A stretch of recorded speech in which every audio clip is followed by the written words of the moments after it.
to go play medic. But it's at least on the other hand you also pick up the specializations. So at least actually you don't. You keep your own. Yep. The specializations you select, you pick up scopes, but if you pick bullet damage up or yes, you keep those. Okay, thought the scopes would also specialization. So, but the scopes at least I saw one guy had I think twice scope or something on the light machine guns. Right. And I thought, why the hell put those scope on that big gun? You don't fire shoot anything anyway. But if you sit still though, they're pretty damn accurate. I guarantee they're really accurate. You can try a single fire by pressing mouse button. I will test it later on that day. It works. I mean, it's actually one of my favorite jokes is the battlefield pistol. How, you know, our pistols have always been silly accurate.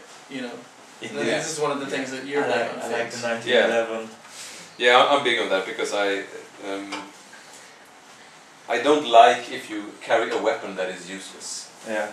And pistols, they don't have the rate of fire, they don't have the big magazine, they don't have the long barrel or the big scope or anything. They're just inferior in almost every area. And there's still something that people bring for a purpose. And what I use pistols for, mainly is as a sniper, because sniper rifles, we made it so that they don't kill one guy in one shot, that in every situation, because then the rounds can turn into snipe fests, and so it isn't very fun. I tried that, didn't work. yeah, we have tried it, believe us. But if you do hit them, just to keep that one going. I mean, I think it's the idea of, if you can get in close, if you can use the gun in the right situation, any gun on the battlefield can be the best gun on the battlefield.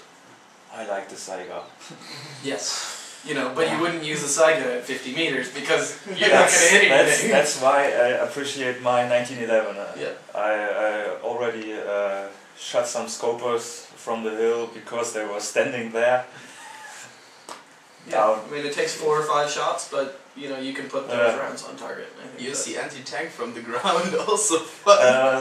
That's also good. The Carl Gustav is a nice anti-tank weapon, also versus infantry. Yeah. We had a war last weekend and rocket sniping. Rocket sniping, yeah, indeed. From stage 2 to stage 3 there are those containers on the shore, and there were hiding some guys, and I shot from the pipelines up there and got them down. Yeah, it's always satisfying. Yeah. I was going to town in the beta a couple of days back. I mean, playing with a couple of the other guys from DICE, and we had stolen the Apache as the attackers as we took the base.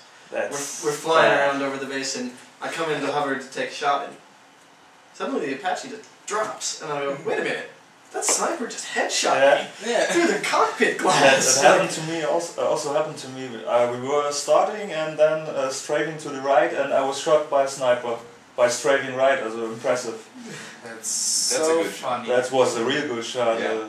Moving sideways and a direct hit from, I don't know, 500 meters or something. We spend a lot of time on the battlefield. If someone is in the Apache, I always get into the sniper kit and just try to shoot him. I don't matter about points or anything. And conversations? No. Just wait for it. Come on, guy. Come here a little longer. Snipers. Okay, so we've got a sniper. If I got shot by a sniper once, he will hardly shot me twice. I will go and hunt him down, for sure. I have a lot of badges in my collection. I mostly wait in about 200 dog tags in 45 hours. 245 hours? No, 45. 200 dog tags in 45 hours playtime. Nice. I got about 90. Humiliating. What's your preferred way of playing? I mean, if you picked one, Assault. the assault. I am offensive. Like Yes. Yes. Nice. Saiga, Should, 12 shots. Yes. I really like Yeah. putting. And then I actually use the Saiga, the shotgun empty, grenade then launcher pistol, on and that. then the knife. I don't think it's a Knife. grenade. I actually don't like shotguns. But But I like the grenade launcher destroying the environment. yeah, Pretty fun. yeah. I found that like I'll take like one of the longer range assault rifles, like the M16 and the M94.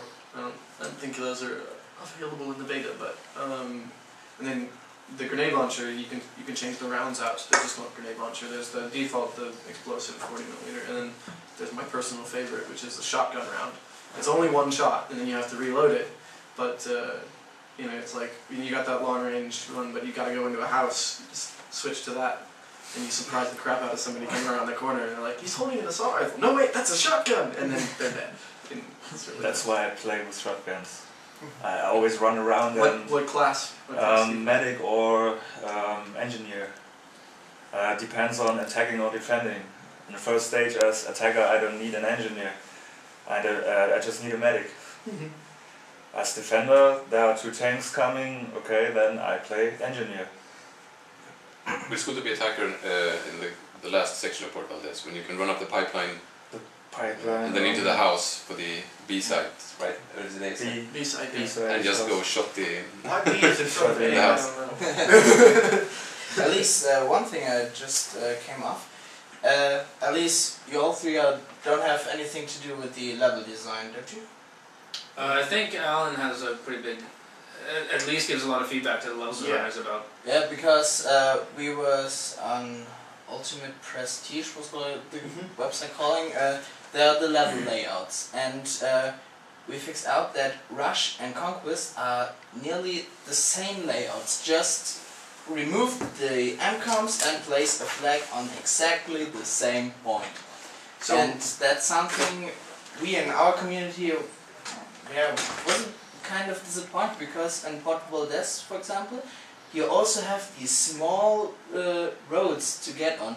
At least on the second stage you can pass that mountain, which is in Rush not that good, but on Conquest on the other side we would like to get far over the mountain, because you can go behind everyone and take the first flag as well, and that's something we would like to have.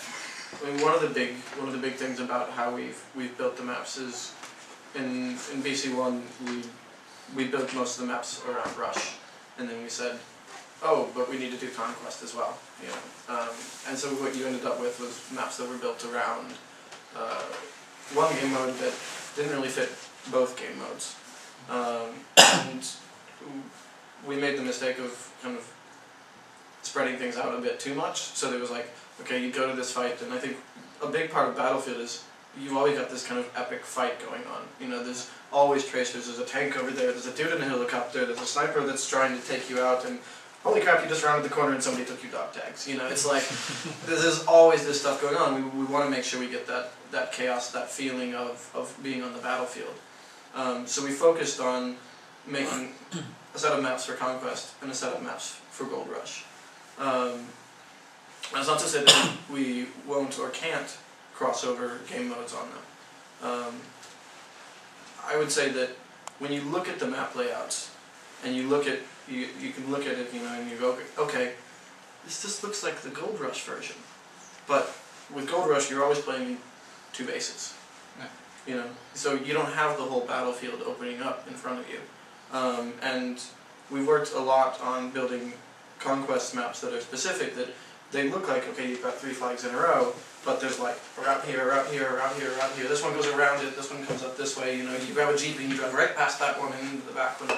And because the game mode is so fundamentally different, because it is open up to the whole battlefield at once, you get a different kind of play. You still get that feeling